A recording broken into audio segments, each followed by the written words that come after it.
22 years old, fresh out of college, and I recently got a job at my old high school as a sort of computer intern in the school basement.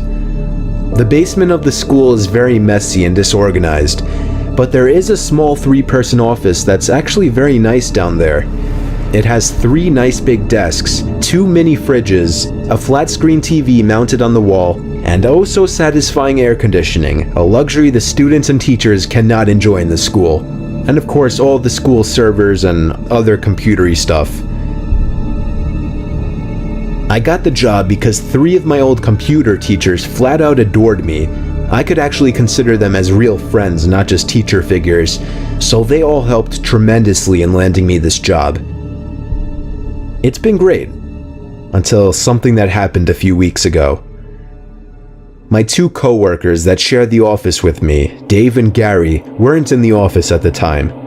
They were upstairs working on papers or whatever.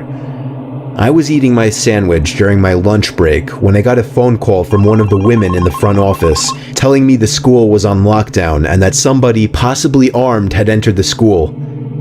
There wasn't much that I could do other than turn off the lights because, surprisingly, as nice as this little office was, it didn't have an actual door to it, just a big opening, and the door to the whole basement didn't even have a working lock. For my own safety, I did turn off all the lights in the office and my computer screen. I kept my phone on the desk, texting both Gary and Dave, but they wouldn't respond. I sat down there in the dark playing games on my phone for like 20 minutes, waiting for the call from up front to tell me to resume working. I had no idea what was happening. I couldn't hear what was going on upstairs from down here, but I was not allowed to make any calls until I was informed that the lockdown was over. Then the noisy basement door opened. As the creaking echoed across the basement and into my office, I sat up from my seat, wondering if I should call out Gary or Dave.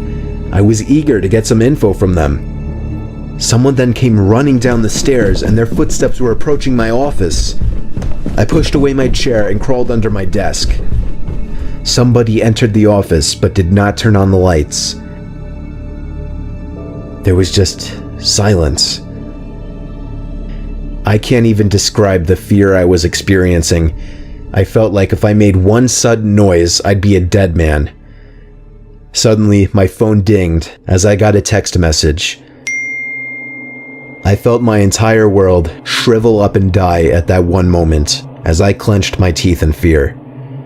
Footsteps suddenly moved closer to me until I finally dove out from under the desk in capitulation, begging whoever it was not to kill me. And just then, someone grabbed my arm and pulled me up. It was some guy in a red plaid button-up, jeans, and a reddish-black cap. He told me, "It's okay, I'm just down here hiding with you." "What's going on up there?" I whispered to him. He kind of ignored my question and asked me if there's an exit down here.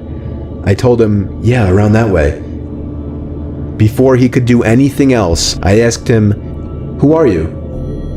There was a brief moment of silence before he started explaining he was coming in to pick up his son when a teacher told him to hide. After his explanation, I checked my phone and saw the text I received was from Dave. It said, "Dude, this is fucking crazy. Some guy with a gun shot Mr. Buckley. He's wearing a red shirt and a hat. Whatever you do, don't come upstairs." I was about to reread that text out loud to the man until I realized. I looked up and felt my stomach sink. The man seemed to catch on to my suspicious stare. Panicking, all I could think to do was to run for the upstairs.